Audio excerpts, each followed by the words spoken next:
everyone, and welcome back to another episode of Conversations, the show where we have conversations about some things that maybe could help us in our business and our work. Business and work are kind of the same thing. What I meant to say was business and life, because we are full humans and we exist in both of those places simultaneously. And if you guys have been watching the show for a while, hi Eric, thanks for joining us. You will know that Vanessa is back. That Vanessa has been here before. And what we talked about last time was about intentionally setting goals. In business, not intention setting goals, but you can also have goals of intention setting, also good. The benefits of being yeah, and I feel like Vanessa and I are having a little bit of a delay with each other just due to the technology, so we're gonna work with it and hopefully it's not too confusing for everybody, but it is what it is, and it's Friday, so we're here to have an awesome conversation. For those of you who are new to the show, this is a conversation for everyone. So as we go through, we're going to be talking about the accountability associated with intentional goal setting today. So we talked about intentional goal setting the first time we had a conversation. If I remember, if you're looking for that past conversation, message me and I'll send you a link to it so you can watch that one. But what we're really going to focus on today is once we have an intentional goal that we've set, are we keeping ourselves accountable for that? So that's what we're going to be talking about today. And for those of you who are live with us in the chat, first of all, please say hello and let us know that you're here because we always love to see your lovely, at least little icon faces.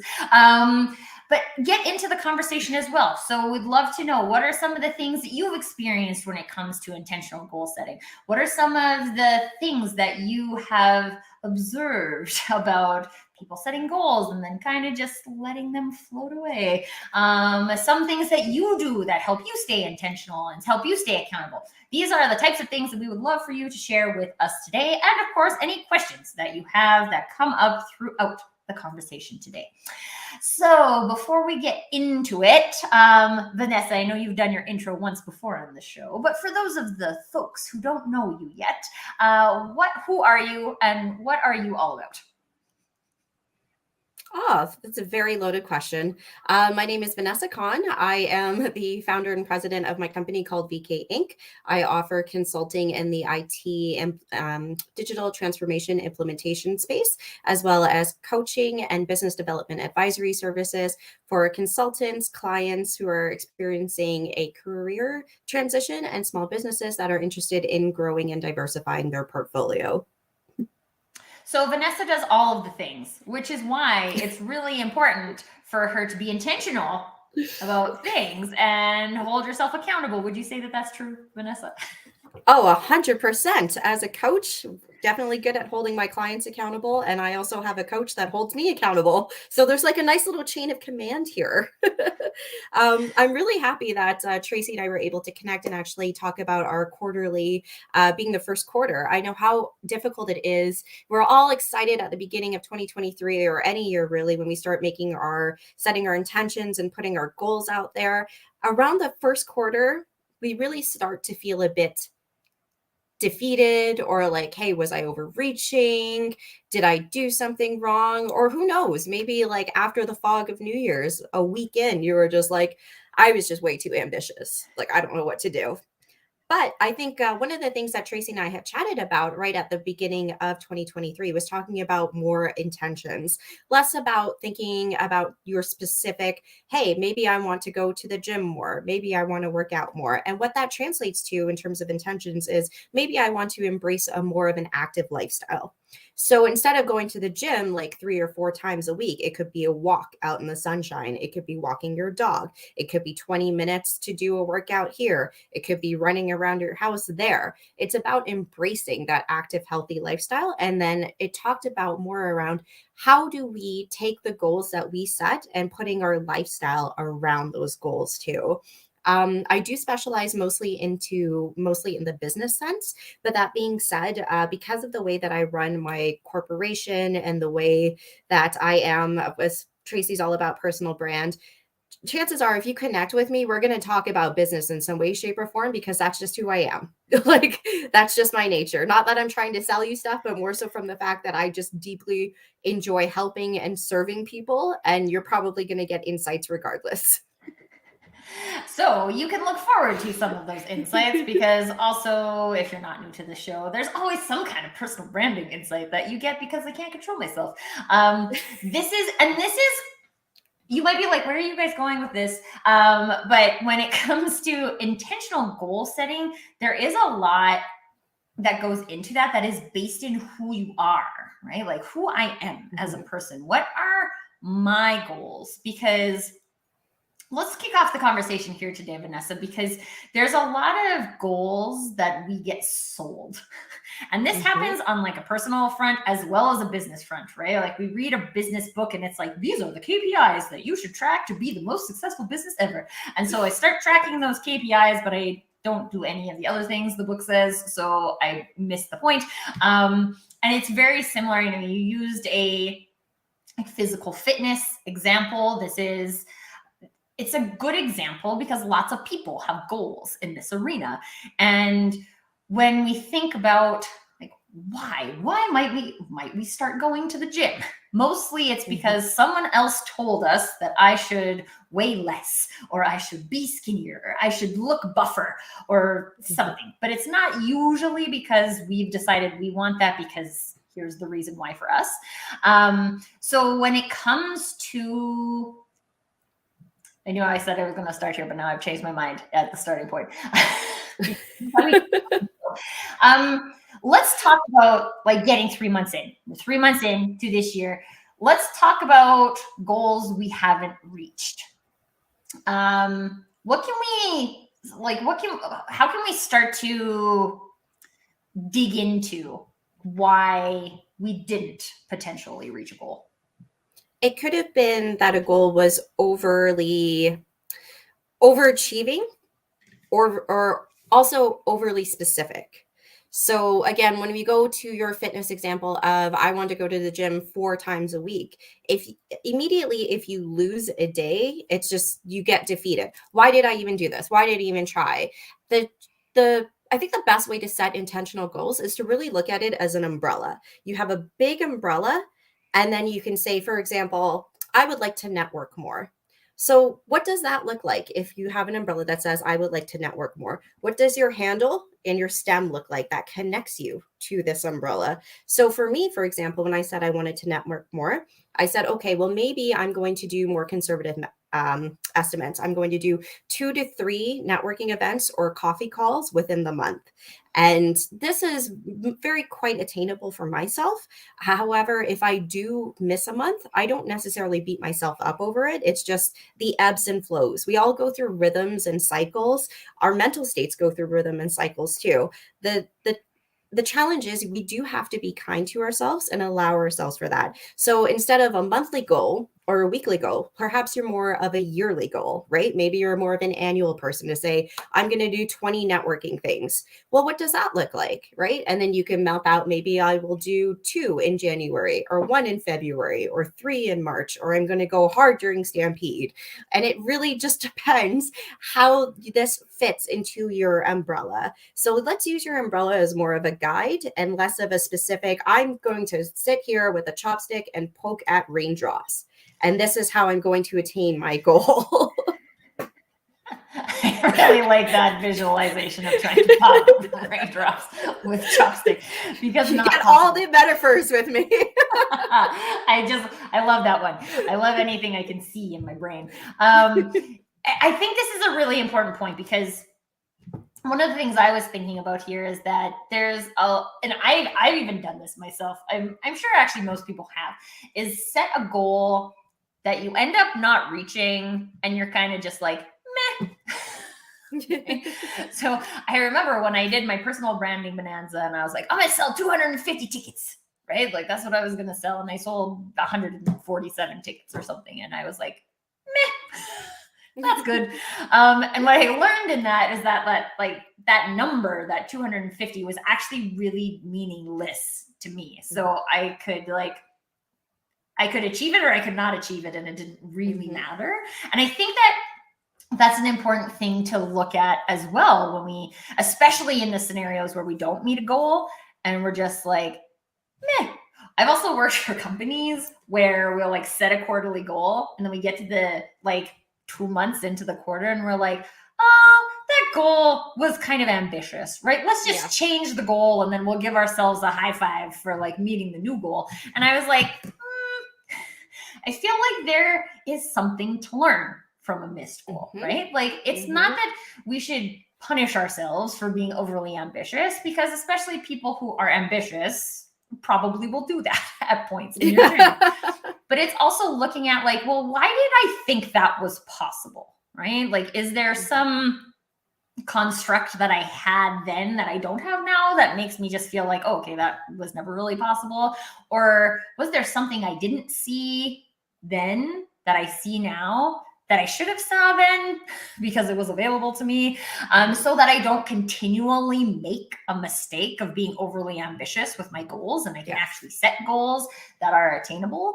I think I think now is a time for everyone who's like looking at their goals, either that like, hey, yeah, we accomplished our Q1 goals, or, oh, shucks, we didn't hit our Q1 goals, to explore what were the contributing factors to reaching or not reaching your goal, and whether or not you want to have more of that.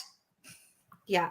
And goals are often perceived as a finish line. I think really is a mindset change to think of it as a journey, right? You're looking at your goal as the end of a marathon when you get to the marathon. So any step towards your goal truly becomes progression in your own sense and your own development and your own learning and experiences that you bring to the table. So part of that is really flipping that mindset. Instead of saying, oh, I didn't meet this goal of selling 250 tickets, but having that kind of mindset, Tracy, in the sense of, I sold 150, like, good for me. I'm proud of this. Like, I'm happy for this. And that's what we really have to think about, is what makes us proud of ourselves. Like, how do we show up? How do we represent? And again, you're going to have good days and you're going to have bad days, but it's all progression. And then part of that is really, as I said, enjoying the journey there. It's not a finish line, because if we get to the finish line too soon, then you get into that overachiever mindset where it's like, well, now what's next? What's next? What's next? What's next? And not to slam overachievers, to be honest, because I am an overachiever. I have been called an overachiever numerous times throughout my career by like everyone who's ever known me. And so really this is like my way of checking myself too. So if you see a lot of yourself in me, some of these strategies can help you too. We have 2 overachievers here on the call today, and I would guess most of the peeps in the chat are also overachievers, or have been called that for other people. I consider it that, like, that's what I want to achieve, right? I don't consider it overachieving. That's what I want to achieve, and that's what I go and do.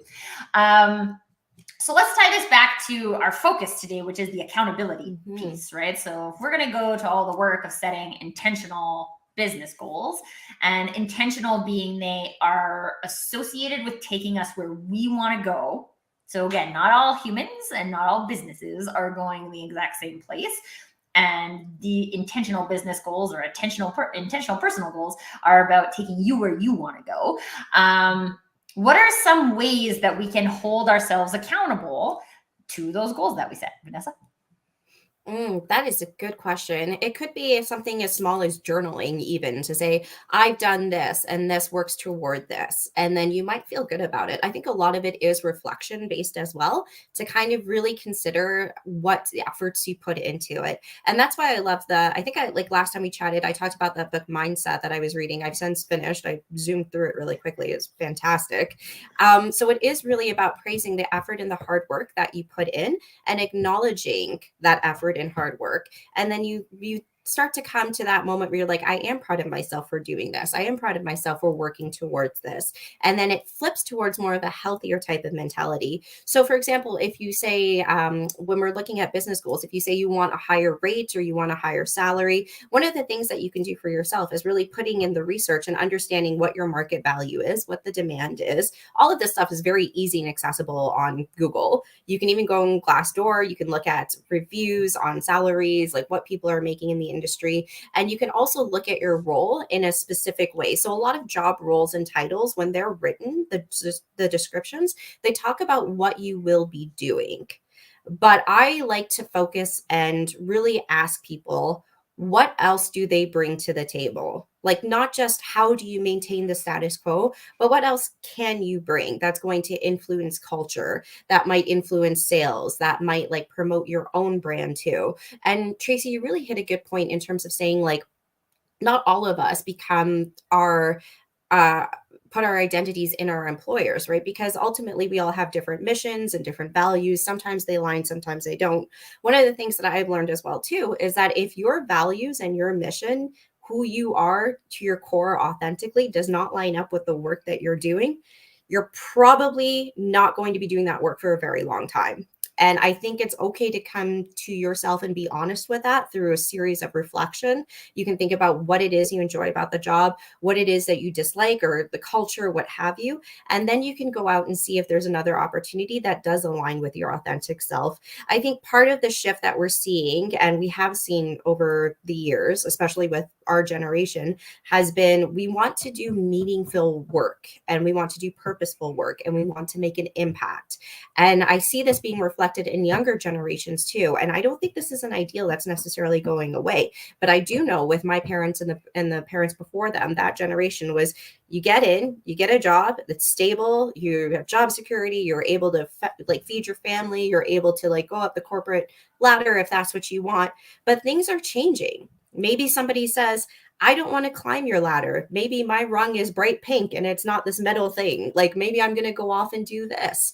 And I think it's very important that when we look at our whole self, that we really bring our whole self to the table. And part of that is also contributing to the culture. So if you have a culture that's kind of, I'm just going to throw an example out there. If you have a culture that's very ingrained in the patriarchy, and you hear comments like, oh, this person who is often a woman is opinionated, and you feel like you can't speak up, you're probably not going to be in that culture for very long, right? Because these then become traits that are used to keep people at a certain level as opposed to elevating them.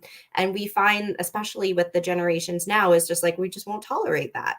So the interesting thing is like, we at some point we did feel a loyalty to our employers, but I think ultimately that loyalty has shifted to ourselves.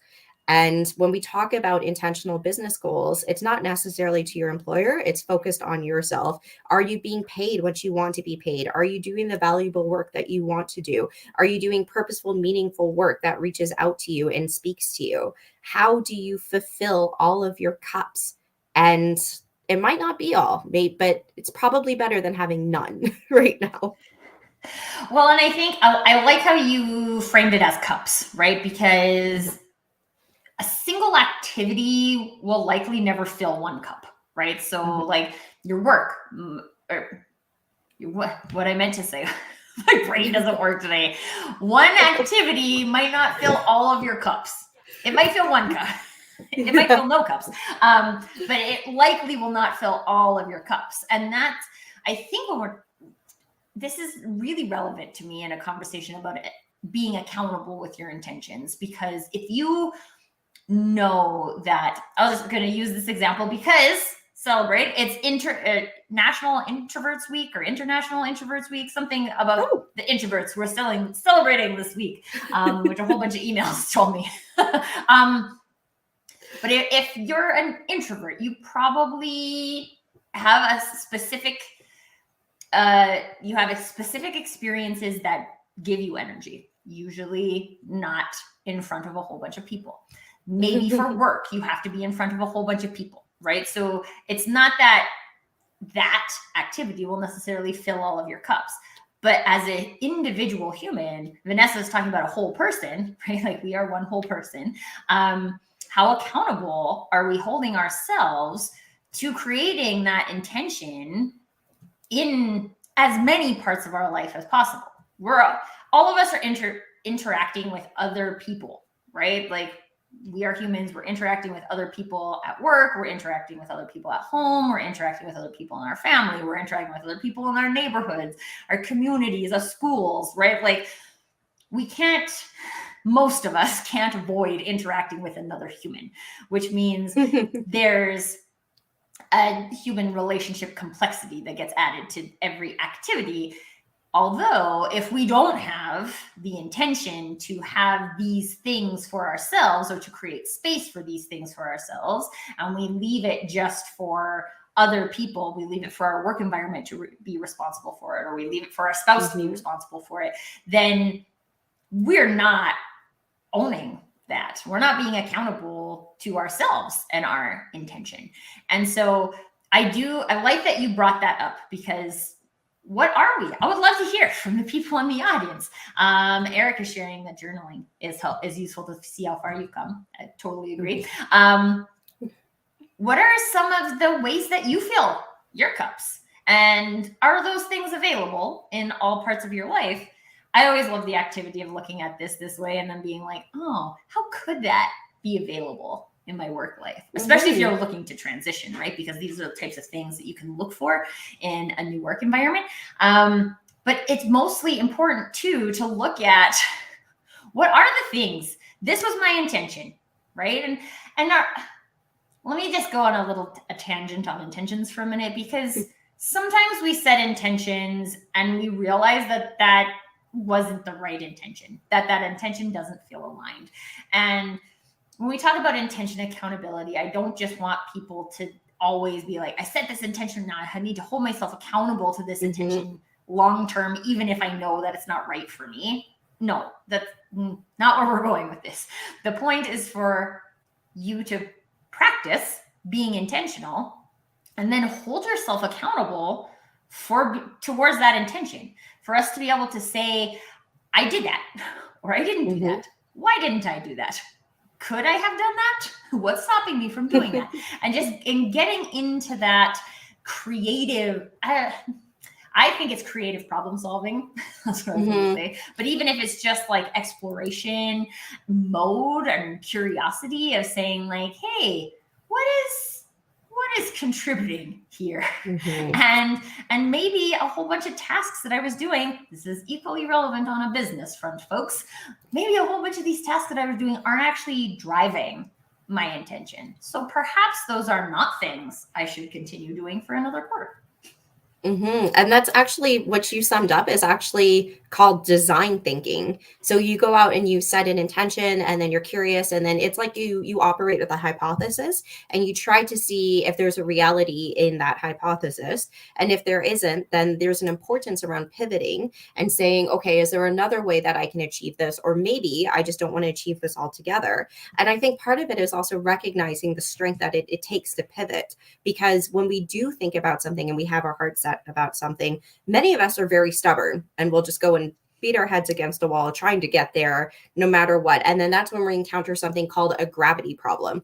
And then a gravity problem is then defined as something that you cannot have control over. Like if you fall off a chair, it's gravity. There is nothing that you can do to not fall other than not falling off the chair. So then it's about recognizing when those problems come up and then understanding what is in your control and what is outside of your control. And then how do you frame your intention? A big part of this is also reframing and saying, how do I then meet this goal that I set for myself? And then you can explore different ways of designing. If you have one problem, you can explore different ways of designing the solution and try out all of the different ways in order to either solve that problem or meet that intention, what have you. But I definitely agree. Design thinking is honestly the way to go. And the funny thing is, most of us do it, but we just don't know what umbrella to associate it with, right? We don't know until somebody says, you should redesign your life. That's exactly what they talk about. And you're like, oh, okay, so now there's a methodology that I'm doing that I just didn't know what it was called. Yeah, and I think I do think there is a space component of this though too, because while I believe that most of us are capable of design thinking, and again, in my brain, it's just like problem solving, right? Like I want to do this, I need to get there. I'm not quite sure how to do it. Let's look at some different ways. We don't necessarily, and again, I would say this specifically in the work environment, we don't give ourselves the space to do that. right? And so even like I remember going to like management offsite meetings where the management team would go offsite for the entire day, and all it was quarterly planning, and almost everything that we put into Q2 was what we put into Q1. Yep. Right? And you're just like, we didn't have a conversation about how it contributed or what didn't contribute, because we don't want to make anybody feel bad that they didn't contribute. Well, yeah, okay, I'm writing a blog post every week that literally doesn't contribute to anything. So like, why don't we talk about that? Because then I don't have to write a blog post every week. Yeah. Right? And this is too, for me, where the accountability comes in, right? Because it's not just about saying like, hey, we came up with one idea once, and now we're going to like keep going with that, even if the results we're seeing aren't taking us, like if we wanted to go down that road, but I'm going down the river in the opposite direction, like I should redirect myself, right? Yes. But like, let's talk a little, because you're a coach as well, Vanessa. Let's talk about the mindset behind that, because there is an important like letting go process of saying like, this was our intention. This is what we thought was going to take us there. It didn't take us there. So now we have to go back to the drawing board without telling ourselves that we came up with a bad plan the first time.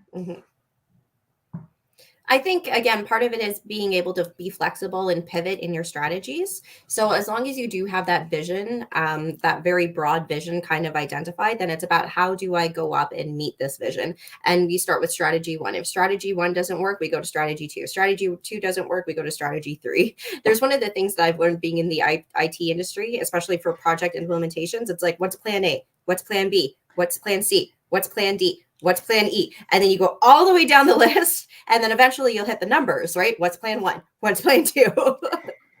And then you just keep trying. But the key is after every project implementation, ideally a lessons learned should take place.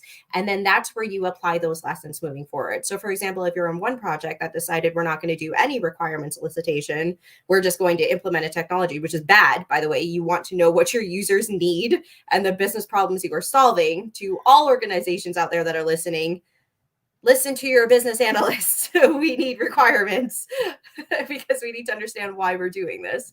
And then the lessons learned from that was, hey, we didn't actually do requirement solicitation. We just did something that leadership wanted to do, and we implemented something, and it probably could have gone a bit more successful. But part of it too is understanding the goals of leadership. Are we metrics? Are these like hard numbers that we're trying to meet, hard percentages? And then this becomes a conversation about what is the output versus the outcome. So the output then is the technology that is implemented.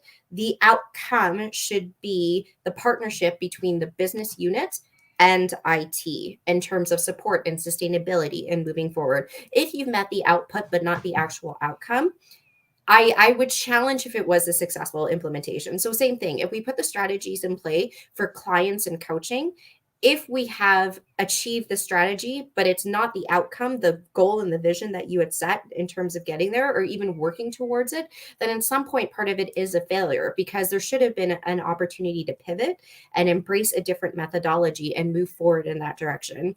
Part of the coaching that I employ as well is a lot of like touch points. And it could be from my clients that come to me whenever they need it. Or I also put in monthly touch points as well to really understand and do health checks in terms of where we are and the goals that we're making, any sort of on the fly challenges that we need to prepare for. And I think the challenge with that is it definitely moves things forward, but from a career and organization sense, unless you have that one-on-one interaction, it just doesn't feel like a vested interest. So I think this is why we have a market of candidates and employees and clients that are going out and seeking more of that intentional coaching, because there's some sort of realization to say, if I want to get here, I'm not perfectly confident that my boss or my organization is going to help me get here. And part of that too is understanding your identity in all of this. Are you wrapped up in your employer? And I think we've seen this more than ever, especially with the tech layoffs too.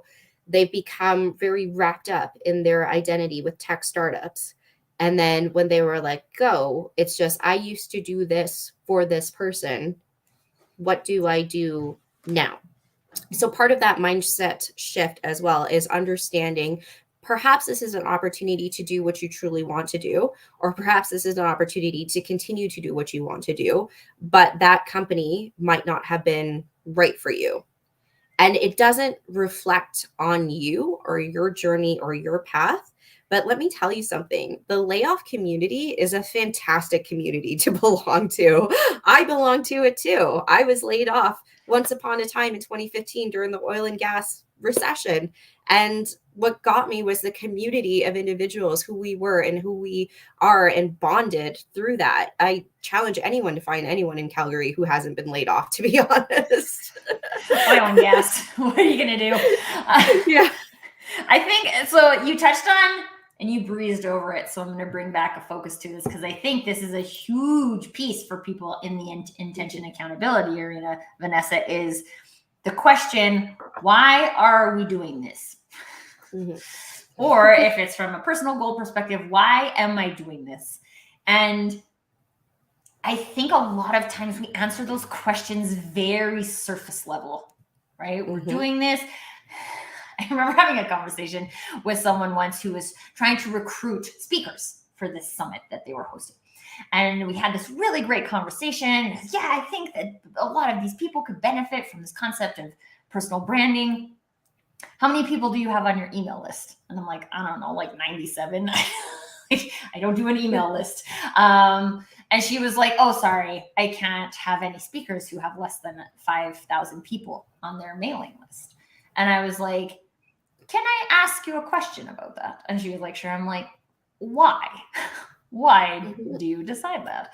And she's like, because my coach told me so. And I was like, this is not a good reason. Yeah. Because you're not doing it because you believe it. You're doing it because someone else told you should. So again, if I bring this back to like the weight loss version, like the right size person is this size and you should weigh this much. Well, who says so? Right?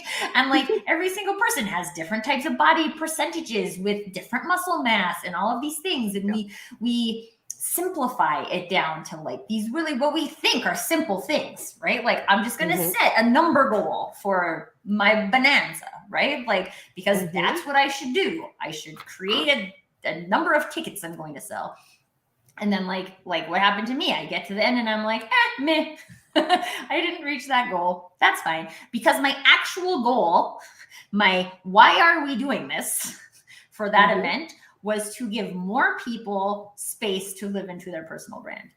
And I did that. I would have done that if I did it for one person. I got to do it for 147, not 250, but that still was why I was doing it. And so if we go that level deeper into our intentions and we look at, one, are these my intentions or are these someone else's intentions? And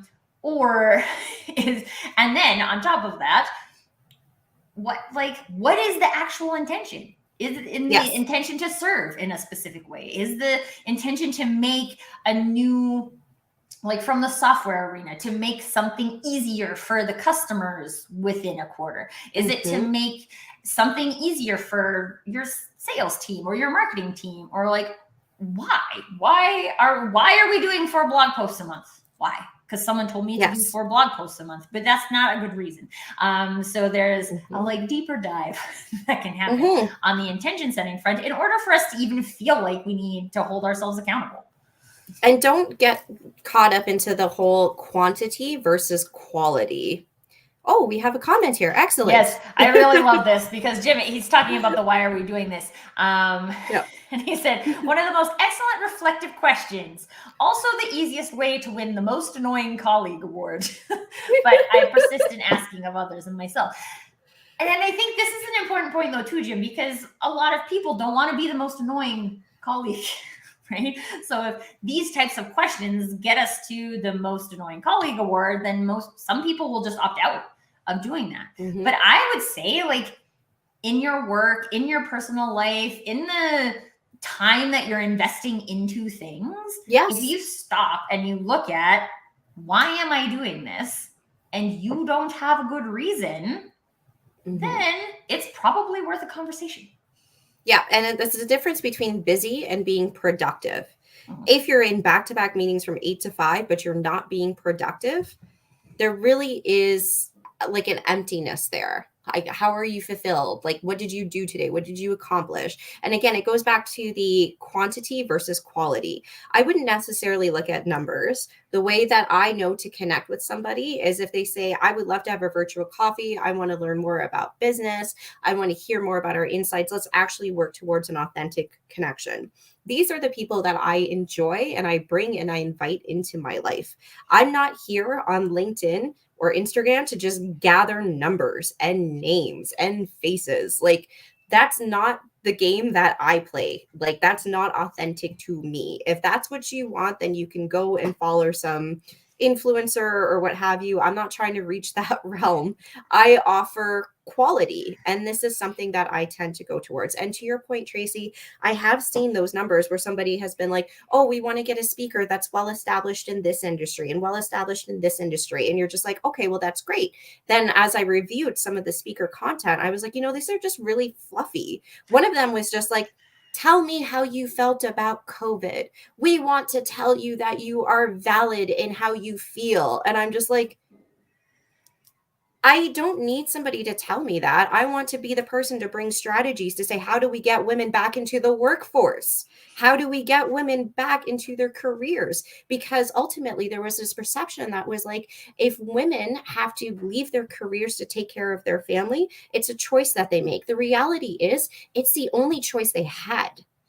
And then how do we empower women to get back post-COVID into the workforce? Those are the conferences that I want to attend. Those are the strategies that I want to put out there. And that's the stuff that I want to preach on, because that's how you drive real impact.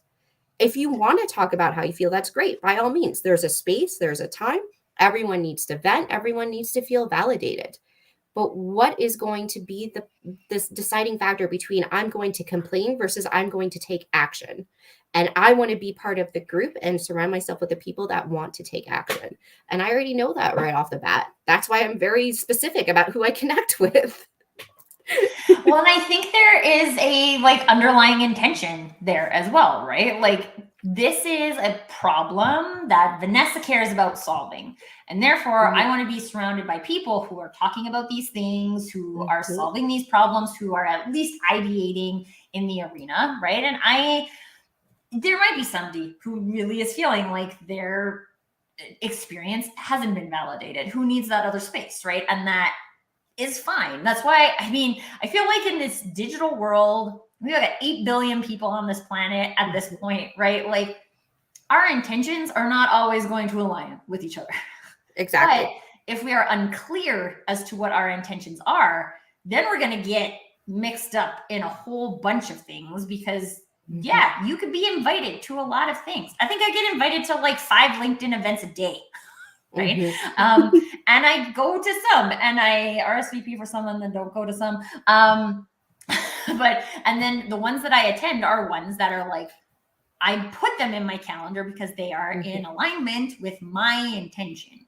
And exactly. Then when it comes to the accountability piece, and this is, again, I feel like when it comes to accountability of tasks and things like that, humans are really good. I had to call the dentist today to book Nicholas a dentist appointment. Check.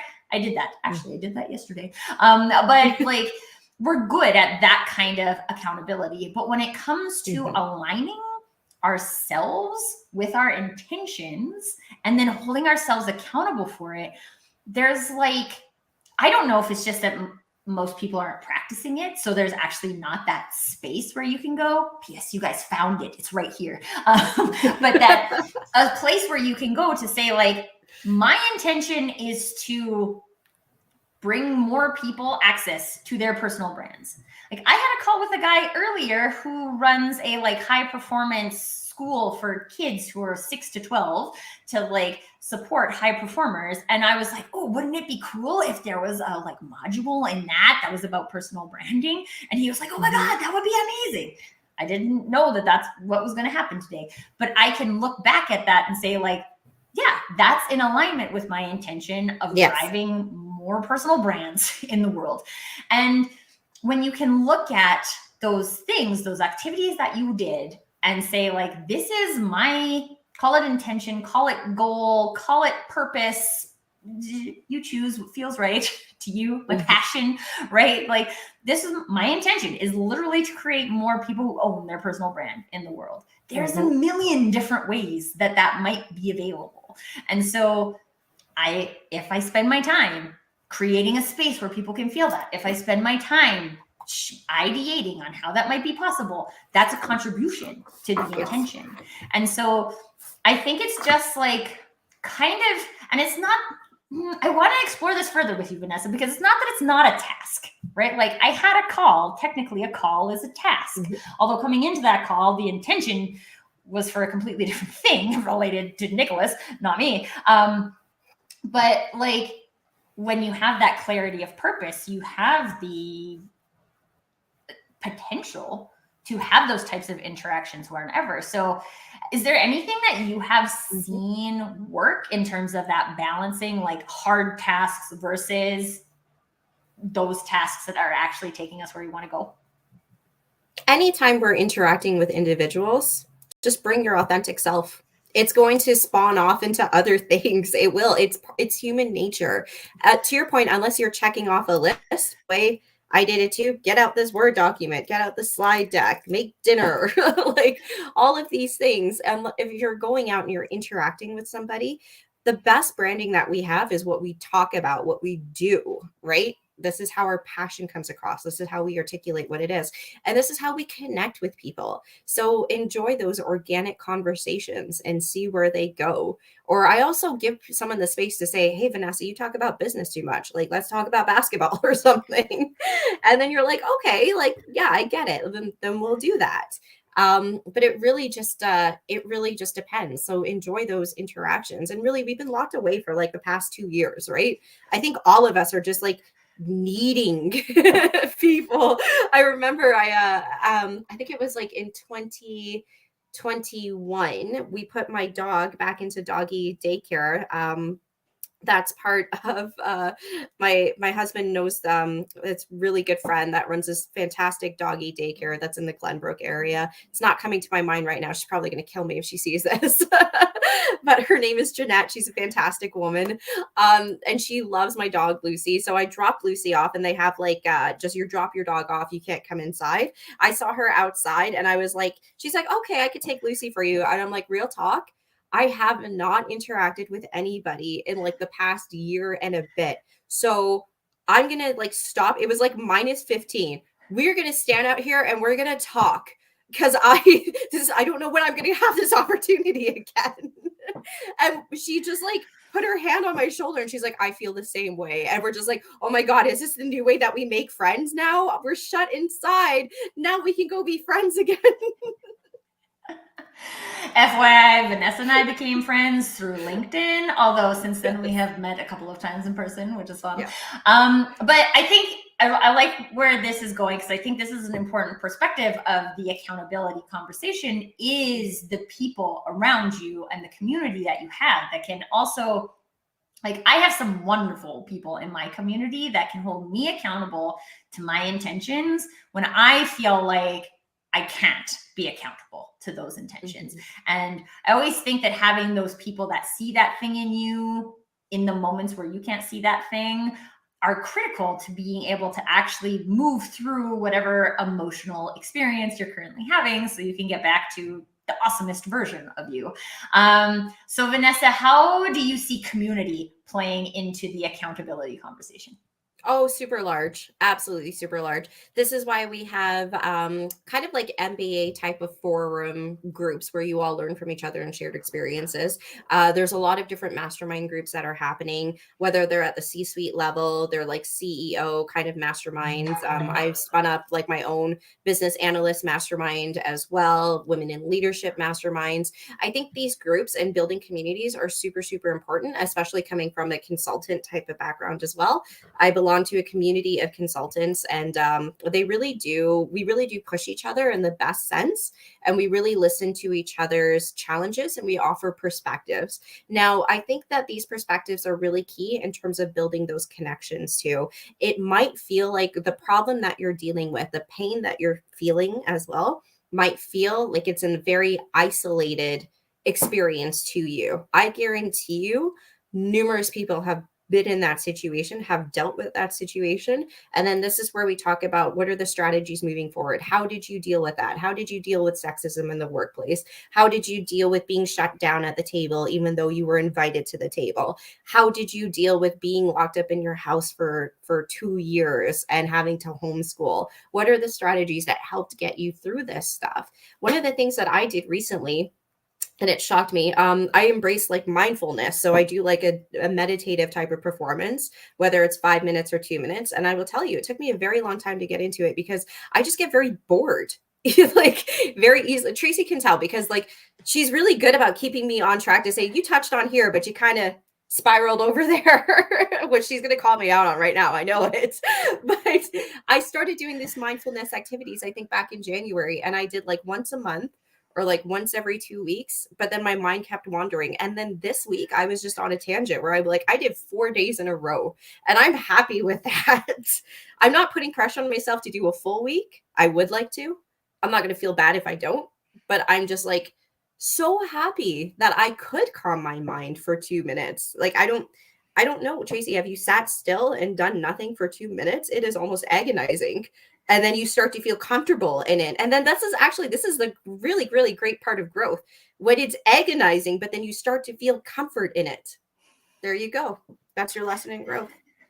I mean, like that is really growth in a nutshell, right? Is that nobody starts off from the area where it feels totally comfortable.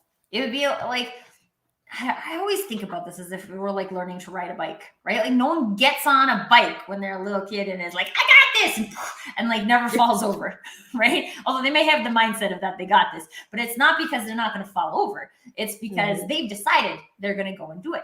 And Vanessa, what you did is you decided you're going to try on this meditating methodology and see how it contributes to you.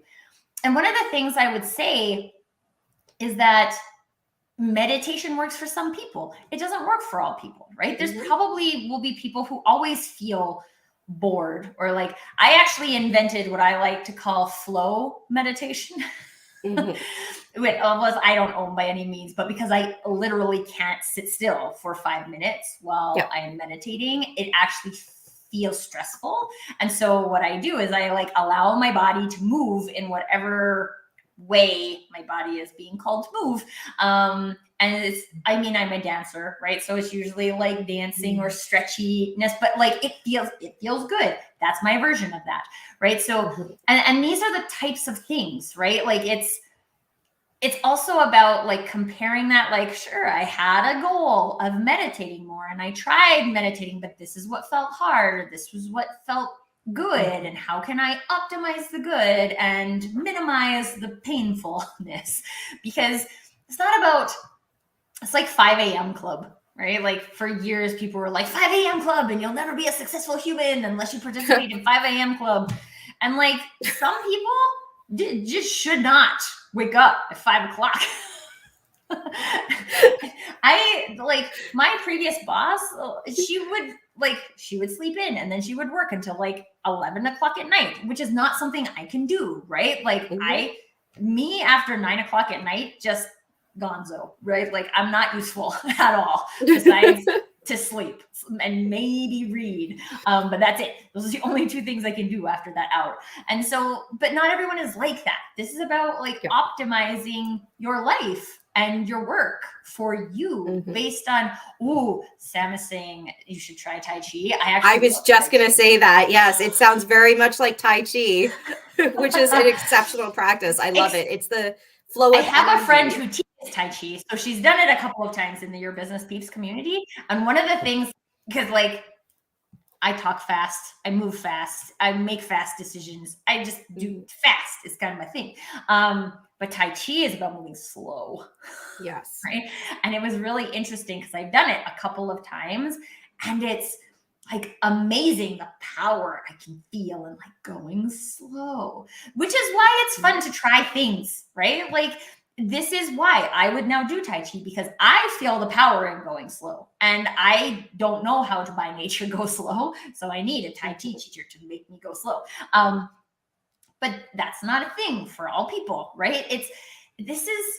I mean, I think at the end of the day, this is where I was hoping we would go with the intention accountability conversation, because really what it is it's holding us accountable to our intentions.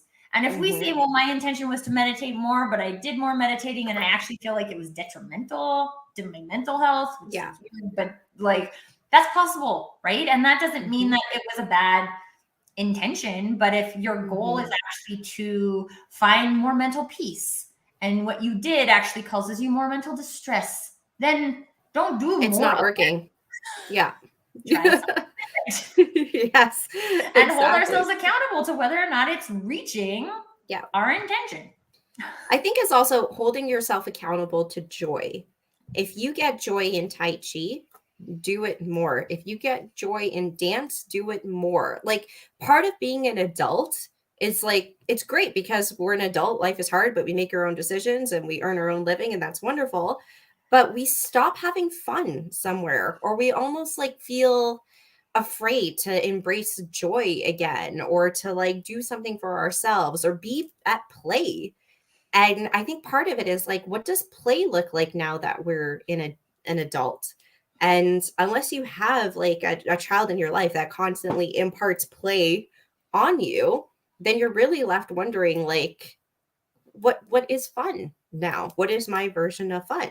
And it could be Tai Chi. I'm fascinated by Tai Chi. Like I love the concept of energies and how they align and how you create the flow with it. Like that stuff, knowledge is very interesting and fun to me. So then it becomes part of my joy, right? So then you become a life learner. You embrace that mindset and then you find joy in that. If you find joy in mindfulness, then do it. But to your point, if you're just like, if you're not enjoying it, what's the point of doing it? If you're not enjoying work, what's the point of doing the job that you have when there's so many other fulfilling options out there for you? Like Tracy, I'm sure one of the reasons that we both went independent was because we just weren't enjoying what we were doing, right? Or I was laid off and was forced to find a different avenue. It doesn't matter how you got there. And sometimes the universe works in mysterious ways, right? Because I know a lot of people who have been laid off and are like, I mean, financially not necessarily thankful for that, but like they weren't aligned. They didn't enjoy the work. And for me, that was 100% my case, right? And it's like nothing. I like worked for a good company. I worked for a good boss, right? But I just felt like I wasn't doing anything meaningful with all of my time that I was trading away from raising my son. And I was just like, that doesn't work for me. My intention is to do meaningful things with my time. And I wasn't doing meaningful things with my time for 60 hours a week. Actually, like that's crazy to me, right? Like that's crazy. I can't not do that because I have maybe an over obsession with intention. But like there's actually the opportunity to be intentional with almost all of our time, right? Like you can be intentional with work things. I have to be overly intentional with work things because I only have 25 hours a week to work. So if I'm going to do work things, they've got to be meaningful. I don't have time to do non-meaningful work things. And the thing that's been really interesting about that is it funnels over into your personal life. So then you get to say like, well, what is meaningful to me? Samina and I had this conversation the other day about TV watching, because for me, watching TV is like a completely void activity. It doesn't necessarily feel negative, but it doesn't feel good, right? Like it's just a time killer. It's a time killer. I'm like, why would I kill time when I could do something with my time? And so like sometimes that's like, earlier today, I just turned on the like theme song from Fame and danced around my living room because no one else is here. And I was like, it was like the best expression. And it's like 5 minutes, right? These are also things that I think we forget. They don't have to take a lot of time. They just they take intention with your time. Yes. You take 5 minutes to like fully express yourself through dance, which again is a thing for me, not a thing for everybody. But if you took 5 minutes to fully express yourself in whatever activity you're doing, Eric shared up here that his hobbies are cups that he finds fulfilling, but he intentionally doesn't want them to become work. This is like, yeah, because when that's it a really good work, point. then it can be stressful, right? And you got to monetize it and all these things. It's not about doing that. It's about saying like, this form of expression is important to me to feel like I'm fulfilled. Therefore, I'm intentionally making time for it. And I'm going to hold myself accountable to that, to the point where I have like, I call it passion alignment time in my calendar, which is literally just me listening to music that like pumps me up. I put it in my calendar so my phone reminds me to do it. Right? These are the things. And then again, if you're doing the things and the things aren't feeling meaningful, they're not connecting to you, they're not getting you closer to where you're trying to go. This includes people too, by the way. If you're surrounded by a bunch of coworkers that you feel are dragging you down, or if you feel like you're surrounded by, I mean, people have different relationships with their families, right? Spending time with people, spending time doing things that move you towards the life you want to live is what makes life fulfilling.